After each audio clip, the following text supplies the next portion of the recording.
everything in sarcasm, crush it under peer pressure, and serve it with a side of guilt. Compliment an Irish person and you will not receive a thank you. We thank the hairdresser profusely and then get in our car and cry. So today we're talking about something that defines Irish culture more than tea, more than Tato, more than knowing never to use your mom's good towels because those are for the people that never come over. We're talking about notions.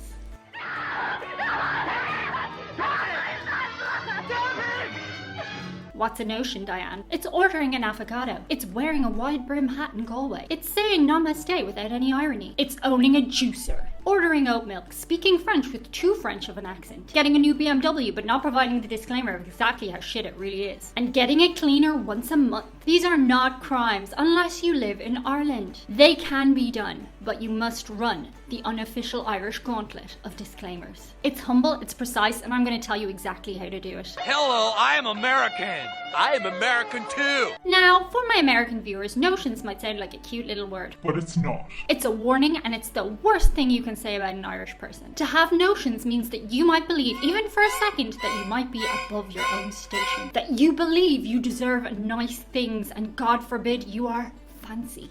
Seriously though, it is part trauma, part tradition that stems from centuries of colonial rule, Viking conquest, and being invaded by all of the greatest hits. Then there's Catholic guilt and a deep-rooted fear of being seen. Irish people over the centuries learned not to draw attention to ourselves. You don't dip your head above the pulpit, and you definitely don't act like you're better than anybody else. And I'm talking about even now in New Ireland, post-Celtic Tiger, post-recession, post the tech boom in Dublin city centre with the silicone docks and Marty who drinks an oat milk coffee. No wait, it's not a coffee, it's an iced coffee, and he rides a scooter to work. And post the looming threat of whatever potential world wars are going on right now. We Irish still can't quite shake the fear of looking notionsy. But I get it, I need to give you a contextual example. This is Graham. Graham's a regular guy who does regular things with a regular job living in a regular town in Ireland. Graham's been watching Peaky Blinders and he thinks, wow, those hats look really cool on those lads. I think I'll get a hat. I don't normally wear a hat, but I think I'm gonna get one and wear it. Graham orders his little hat online and it comes in the mail. Graham, who again, importantly, never usually wears a hat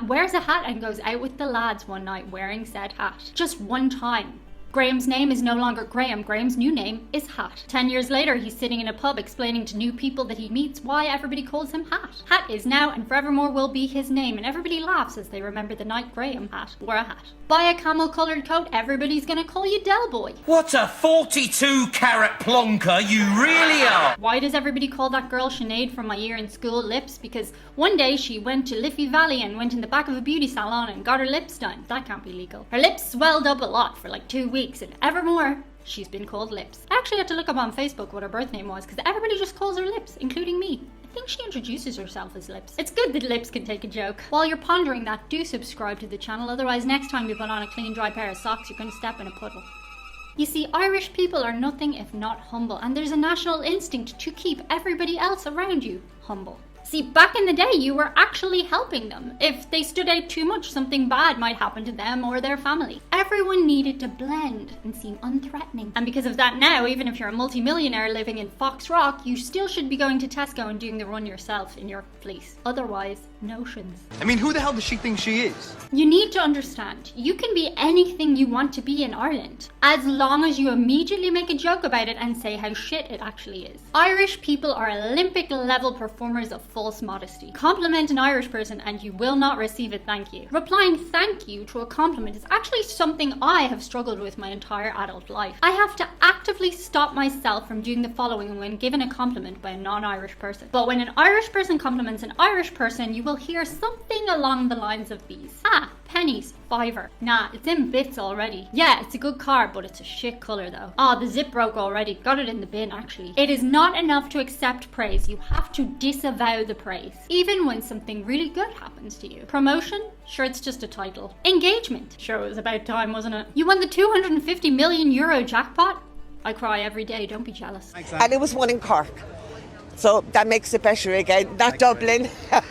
We even pre-apologise for our achievements. We don't just avoid acting notionsy, we aggressively undermine ourselves in advance, just in case somebody else was going to do it for us. You don't want somebody to beat you to it. Shame. Shame. And when somebody doesn't, if they just accept a compliment on their own success, we raise eyebrows and mutterings of the worst possible insult that she's getting notions. Begin. And then the begrudgery began, but that's a story for another day. Interestingly, this is also why the idea of influencers doesn't quite work in Ireland. Yes, we do have them, but they're massively mocked. Who does she even think she is? And that's not least because of the fact that everybody in Ireland is 2 degrees of separation from one another. This isn't America. You can't be seen to be looking down on somebody who's literally your auntie's daughter. It's actually kind of comical to think you can. The influencer idea just doesn't work as smoothly as it does in other countries. But when something good does happen to you, the biggest compliment you should expect in Ireland is fair play. Fair play? Fair play, Joe. And I know, if you're not Irish, you're like, that seems underwhelming, but it's seriously a massive compliment if somebody says that to you. And yet, somehow, this anti-notions energy is what makes us Irish sound as f***, you might say.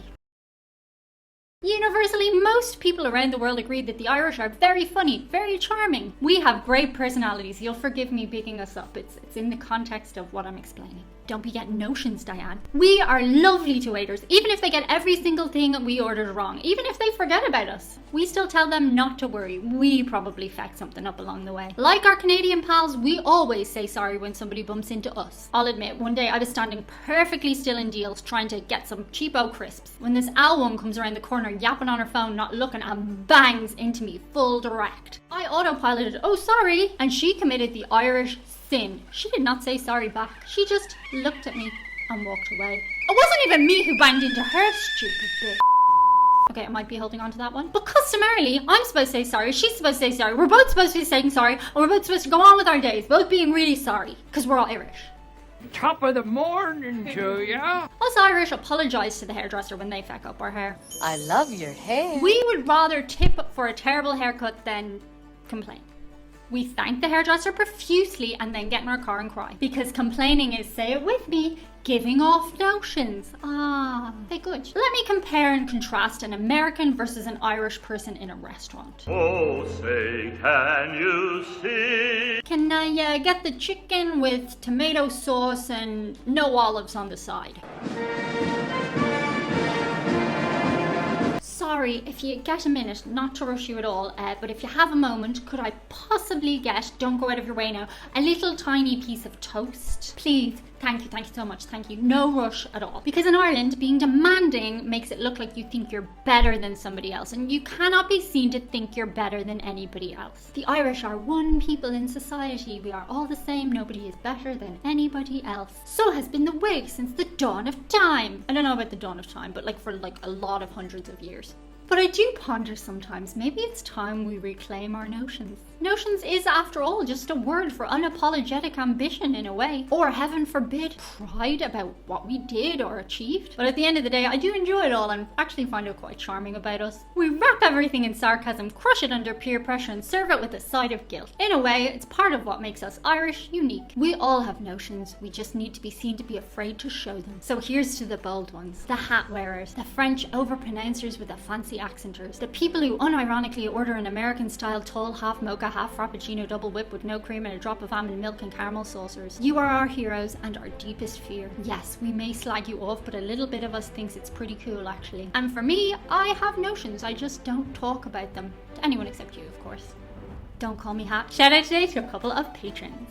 Our first lovely shout out today comes from Brian Edgar, and he wants to shout out all the folks keeping everyone cool in the heat wave. He says he had a water line going out to the swamp cooler fixed and he is so thankful. Brian says keep up the good work folks, and for those working outside, take care. Thank you so much, Brian. Our second shout out comes from Ricky Carey, who also has a sunshine related shout out. He says to all the cooks and chefs cooking food indoors and outdoors, since it's summertime, treat all your family, friends, guests and pets to some good cooking. He says everyone around the world appreciates a good meal. Thank you so much, Ricky. Thank you so much. That's it, guys. See you on the other side. Bye.